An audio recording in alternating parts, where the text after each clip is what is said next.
Hey y'all, what is up everybody? What is up YouTube? Sparky Marky Mark here, and I'm back to do a movie review as well as a physical media review.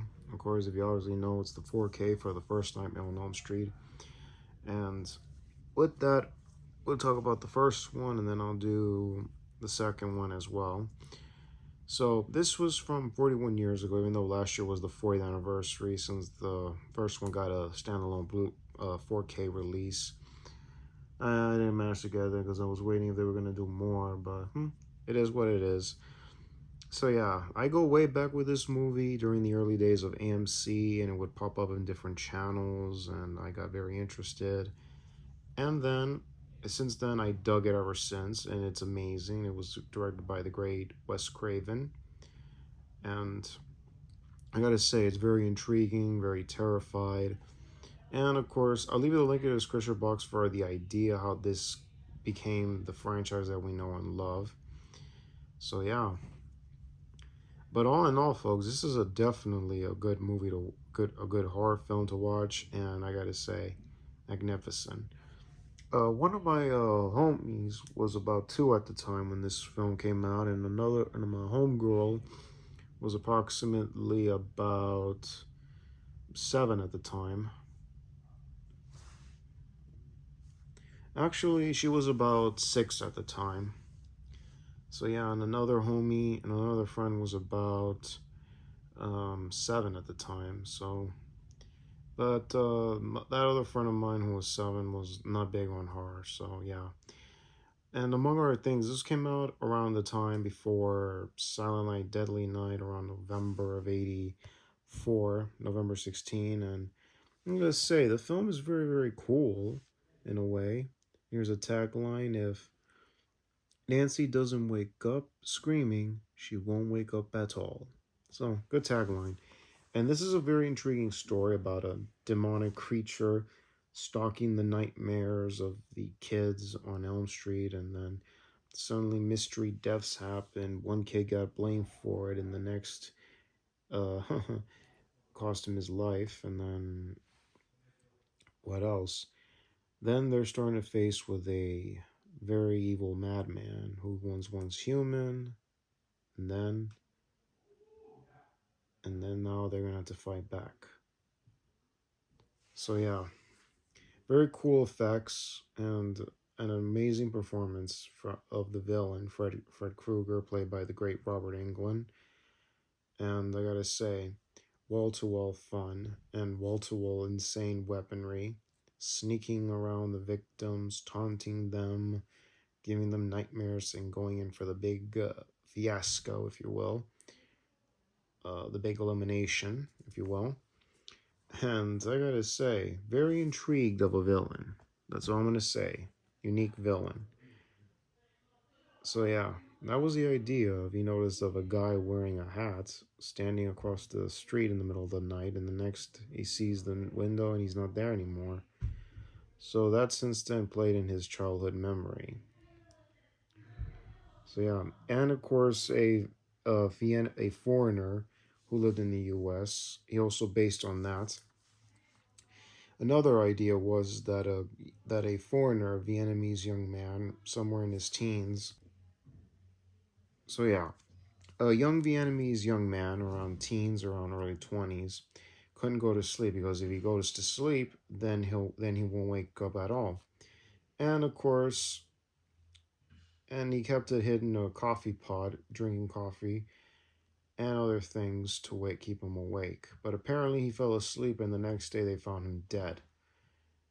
And of course, opening the investigation, they found the pot of coffee in his closet along with other things to keep him awake. So yeah, they thought the parents thought that he was just imagining things, but that imagination was real. Wow. So yeah, very amazing, very cool, and unique. So two stories, two scenarios converted into one movie. A childhood memory from Wes Craven, and an actual story about a foreigner who died in his sleep. So yeah, very cool. And the makeup effects, unique. The effects in the film, wow, and awesome. So yeah, and I was in middle school or onto high school when I saw the first one. I didn't know, and I did some of this. I did see some of the sequels. I did saw the second one. I didn't know much about the third one. Or maybe it did show up on other channels. Who knows? So yeah, now let's look at the 4K, and I'm gonna show pictures of the quality, like now. Alrighty. So the first one we're going to be seeing is the first Elm Street. Here it is.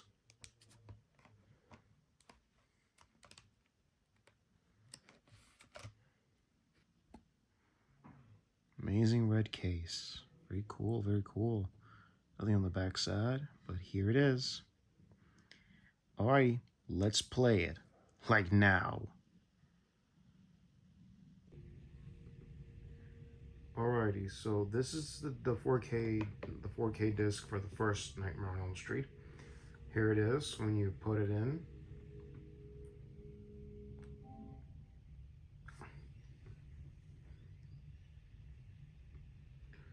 To avoid copyright infringement, which I really hate and disapprove of.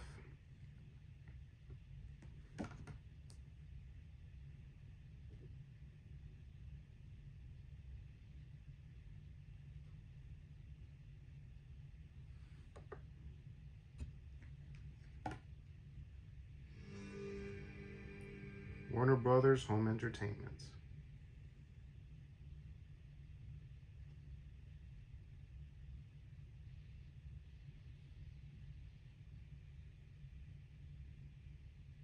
Alright, no music.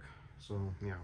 Here it is on the television, on the Boss TV, BOSE TV that is. And here is the menus.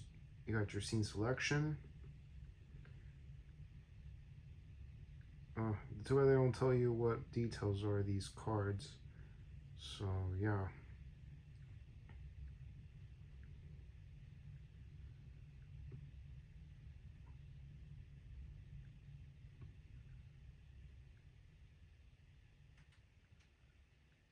And approximately 25 chapters. You got your audios, English remastered, original theatrical English, France, only in the theatrical release, Dutch, Italiano, so yeah, all theatricals.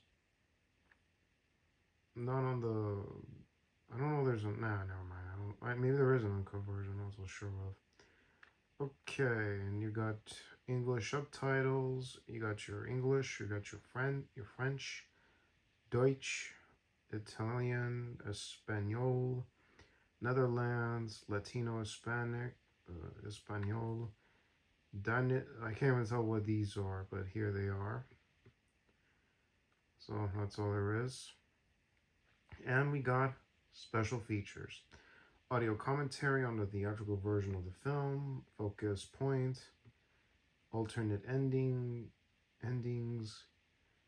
the house that Freddy built, the horror legacy of New Line Horror, the legacy of New Line Horror, Never Sleep Again, the making of Nightmare on Elm Street, and I'm pretty sure I gotta get my paws on the disc for the Never Sleep Again documentaries, or maybe these are it. Then you got yourself Night Terrors, Origins of Wes Craven. I'll leave you some of these in the description box. I can risk playing them. But let's see how long is the lengthy time of these documentaries. Alright, so this is how you play it. Let me just lower the volume here. Okay. So the special features about 21 minutes and 52 seconds in length.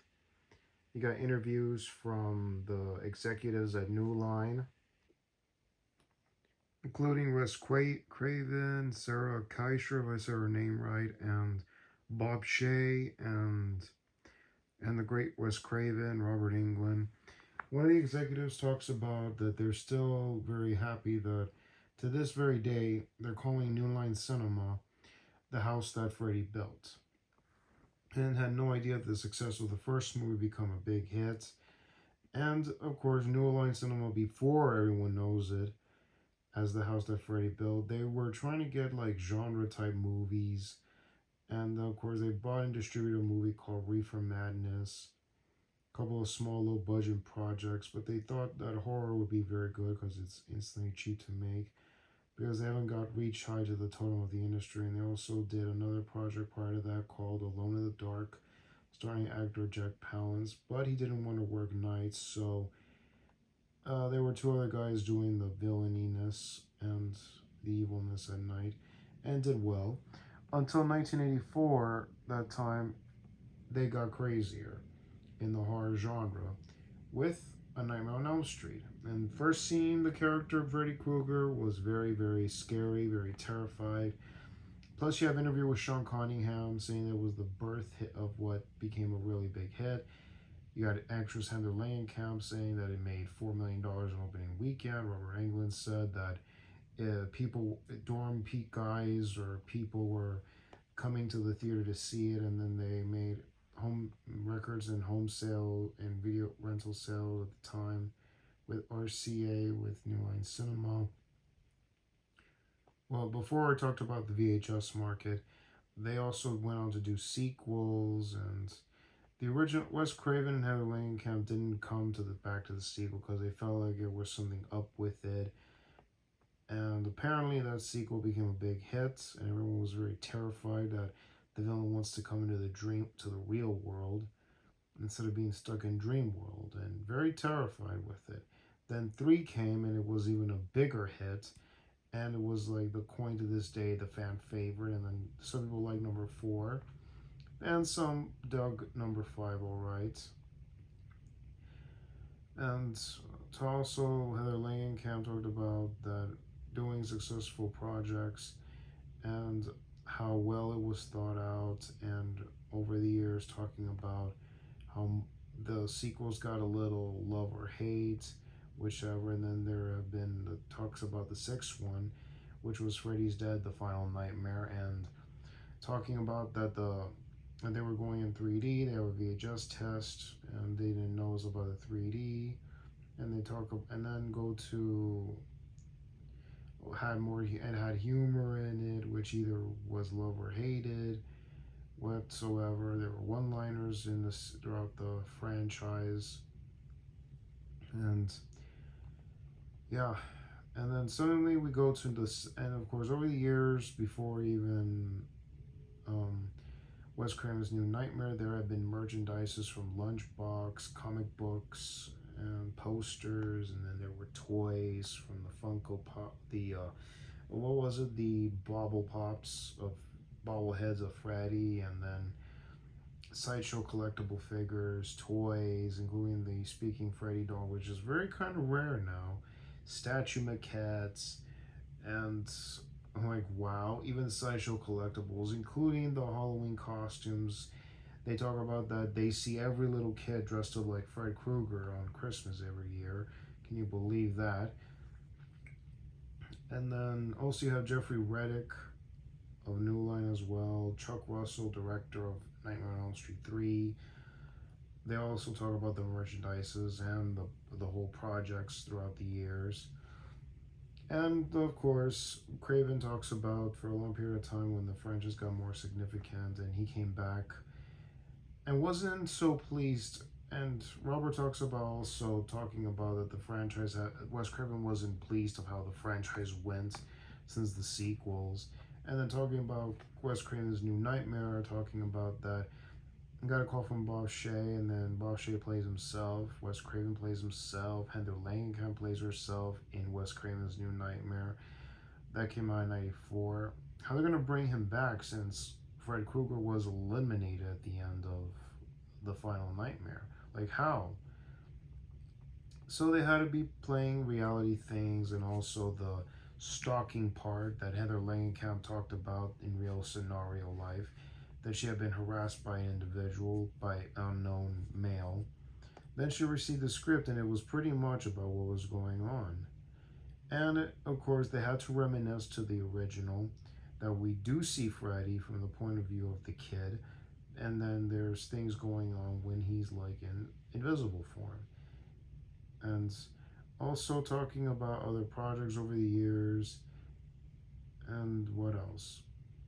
And to this day, holding the banner for that about New Line, and then also theatrical projects from The Critters 1 and 2, and then direct-to-video sequels, The Mangler, Man's Best Friend, The Hidden as well,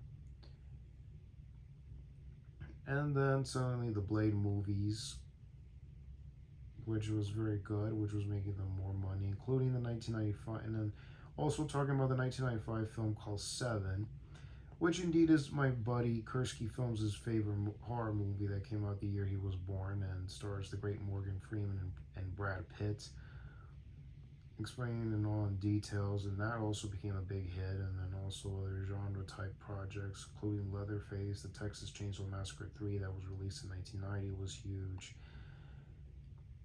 And what else? And then talked about Friday the 13th, and then suddenly talking about the crossovers they had in mind, and a whole lot of other things, and trying to maintain the rights for the Friday 13th franchise until they got the right script to do Freddy versus Jason, because they didn't just want to go ahead and do it, because otherwise they'd be messing some things up. And also, I'll only talk about a little bit of the VHS release. They only said that when it came to home video, people started noticing the character even more to those who didn't see it in theaters. So Sean S. Cunningham said he produced the Jason Goes to Hell, Jason X for New Line, and talked about that, and also talked about they had to maintain the rights, because if they didn't, they would lose the rights and give it to another group of bidders who were like wanted to catch on the whole flame of the franchises. And of course they got to a whole lot of scripts and making sure that these are the two icons they want to see fight each other in a world heavyweight horror match, as it was called. And it was worth waiting to find the right director until they found this one dude that brought us Bride of Chucky, Mr. Ronnie Yu.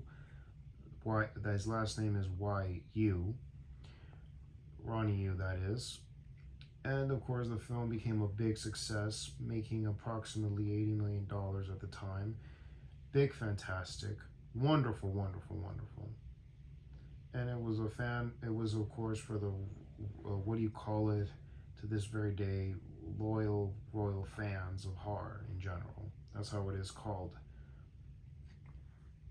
And plus, of course, we got Leatherface in the 2003 remake, and it's under the umbrella with New Line Cinema. And they wanted to do a Leatherface, Freddy, and Jason crossover, and like they did so many years ago in the 1960s or the 1950s, that they owned the rights for Universal that had the rights for Dracula, the Wolfman, Frankenstein, the Mummy. And wanted to put him in one film, but of course we had like the Frankenstein versus the Mummy and the Wolfman. Then they got, of course, eventually went to Abbott and Costello Meet Frankenstein, which was a huge hit. And they wanted to, and of course they also wanted to do get Freddy, Jason, and Leatherface in one movie so that they can round up for these mythical villains in one large banner and have a little fight. And also talking about the big icons, also talking about Pinhead and Michael Myers, which unfortunately is not part of their banners, unfortunately. So sadly on that part. So yeah, and also the head of production, Mr. Bob Shea, and he talked about realizing the genres they did over the years with other projects from Seven, Bones 2001 starring Snoop Dogg, Leatherface, The Texas Chainsaw Massacre 3, The Hidden, other projects they had done. They wanted to do either low or big budget. And then in 2000, they talked about Final Destination, the first one, starring the great Devon Sawa. And That movie became, of course, an instant sleeper hit thanks to the co-writer Jeffrey Reddick. And read the articles about a woman who dreamt of the plane exploding if she got on and eventually didn't want to go.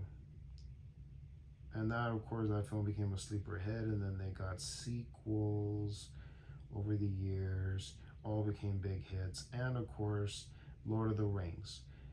And nobody at the studio wouldn't believe that the Lord of the Rings would become a $3 billion home run for them.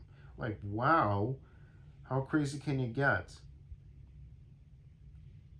And of course, taking small chances and then pays off with other projects that they have done, like I mentioned, and went on to do other things.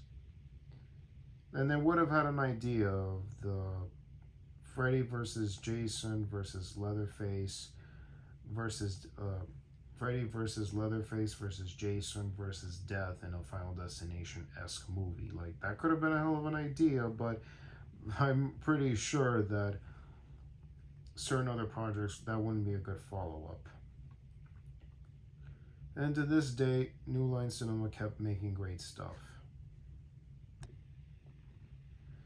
And the next documentary is called Never Sleep Again, which is a documentary from 2006 called Never Sleep Again, The Making of Nightmare on Elm Street. And we have interviews with director and writer Wes Craven. You also have Heather Langenkamp, Sean S. Cunningham, Bob Shea, and some others, including the great Robert Englund, is interviewed. And Wes Craven talks about that he came from a Catholic family, a Jewish family, I'm not so sure of. That he was raised in a Baptist fundamental church. And of course, he couldn't, at that time period, he couldn't smoke, couldn't drink, couldn't do this, couldn't do that, what normal people do. So yeah, and plus he couldn't play cards or dance, which is kind of bummer. Nor go to the movies and never play because they call it the Devil's Playground. And when he was only like 6, his father passed away, and he had to bury him at that time period in 1945. And really scared of him, and then about explosive Templars and all that. And also worked on other projects prior to that, and was influenced about fairy tales and fantasies. And he worked with Sean S. Cunningham on Last House on the Left, and then he went on to do other projects like The Hills Have Eyes, and really became very, very well. And suddenly he talked about nightmares and talking about the HMONG death that puzzled officials at that time in the early 70s or so, or the 80s, about these refugee people, like I mentioned before. That's how he got the idea for Nightmare.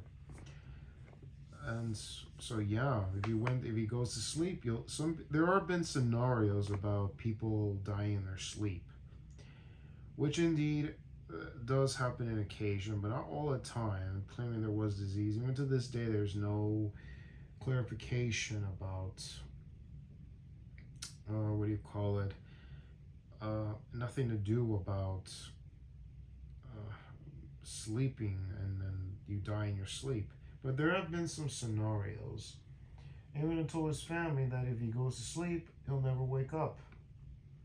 And something was afraid of it. Something's afraid. Well, somebody was afraid. And of course, the idea of the guy with the hat.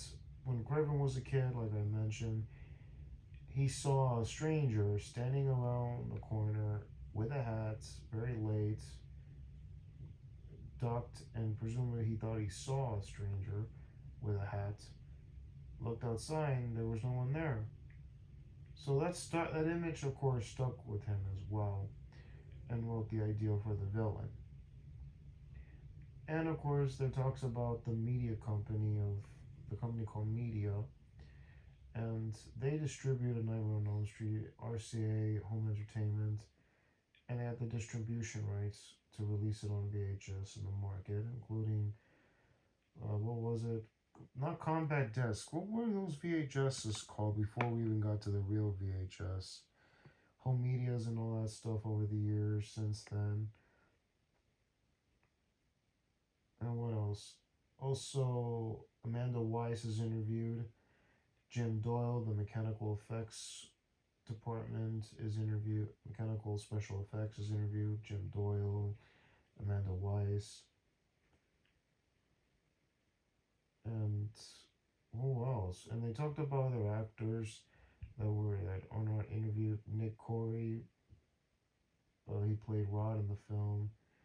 Very good guy, lovable dude. And also talking about Johnny Depp. Wow.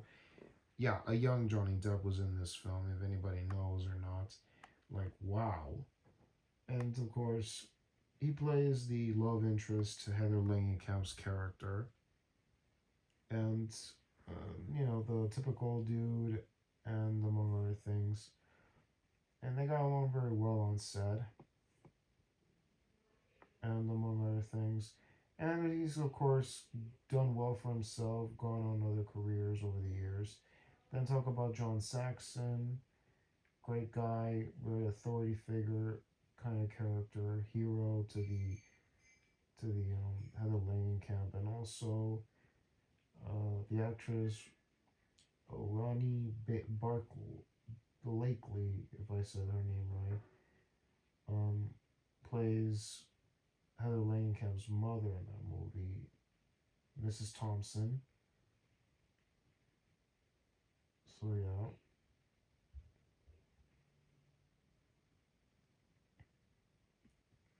And they talk about the weapons that Fred Krueger built, and how to design it, and then the effects and all that, the illusions, among other things, and the famous what is it called?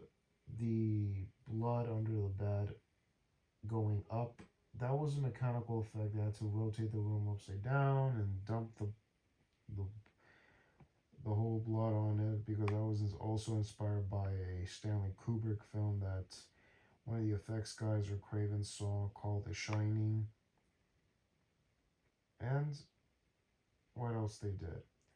I mean, also Amanda Weiss talked about she had to be pretend to be a corpse and had to be in a body bag, and it was very difficult for her.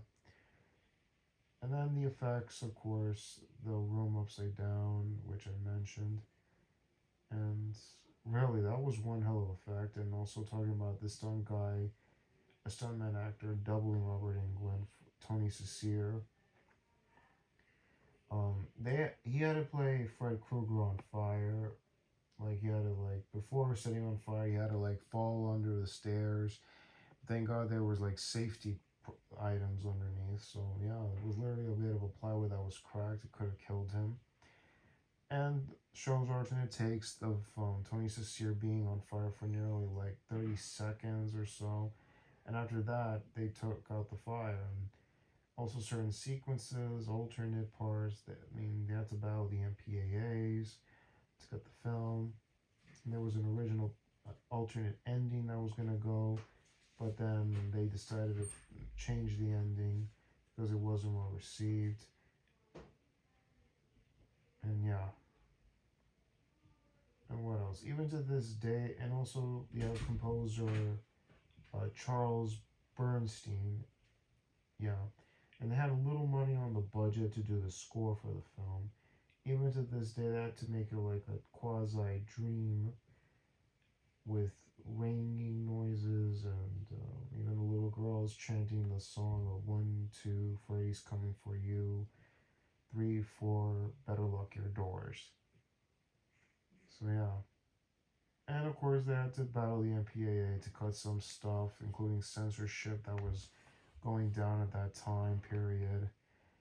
But of course, yeah, if you heard the story, makeup effects departments or special effects based films, they had to battle the MPAA on projects, whether it was sci-fi, horror, maybe action or so, I'm not so sure of. So yeah, they had to tone it down to the right audiences in order to see. And then November 16 that year in 84, the film became an instant hit. And Craven and Englund went out to promote the movie, and Heather Langenkamp said that he didn't like Robert Englund as Fred Krueger. in a way, she didn't like Fred Krueger the way that the fans did like him. The fans did, but ultimately, she got along um with Robert Englund, but not as Fred Krueger for the record. And then it's also talking about President Ronald Reagan, about referred to Fred Krueger. Oh my God, on live television, and he says to start to look at Nightmare on Elm Street, and people started laughing, and the film became pop culture over the course of so many years. So yeah, and some of the people that worked on the film had no idea or believed that this horror film would become also a memorable horror film for many years to come. And there have been the final girls. So yeah, so that's how it is, and it still scares people to this very day. So the next one you're gonna look at is, oh, hold on. And the next one you're going to see Night Terrors, Origins of Wes Craven's New Nightmare. You heard me talk about the whole ideas. What is dreams? You say it's 15 minutes and 33 seconds in length. In the opening of the documentary, it says, "Oh God could be bounded in a nutshell, and count myself king of infinite space, were it not that I have a bad dream." Quoted by Hamlet. So yeah, that's what it is. You're gonna hear a quote from Hamlet, and it's gonna be an interview with Wes Craven. And who else is in this?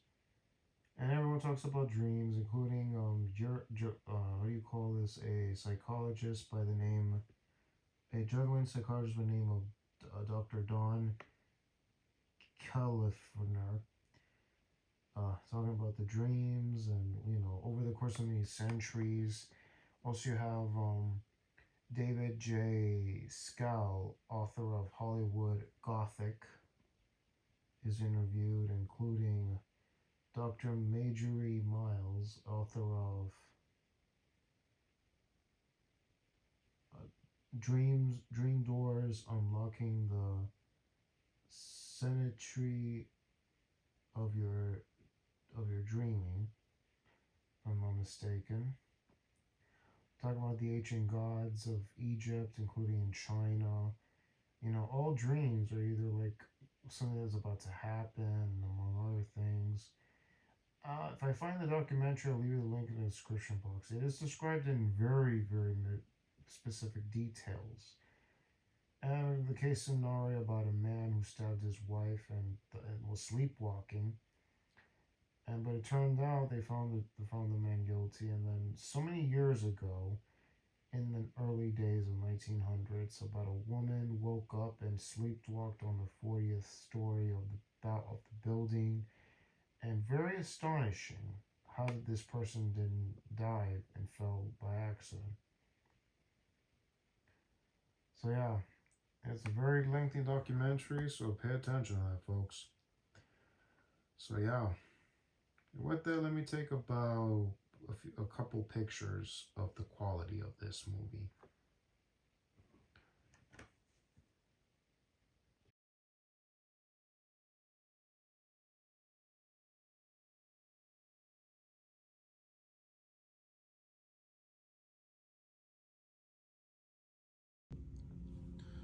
Alrighty, that was a big full of information about that. So the links for the documentaries will be in the description box down below.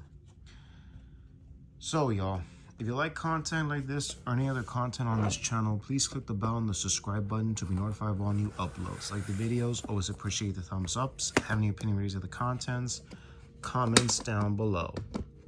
And please click the bell to be notified that any new uploads, either in the YouTube post or any videos that are about to be posted. So keep an eye on that, folks, daily and weekly, so that you don't miss out on anything that's about to go down. You hear me? So yeah.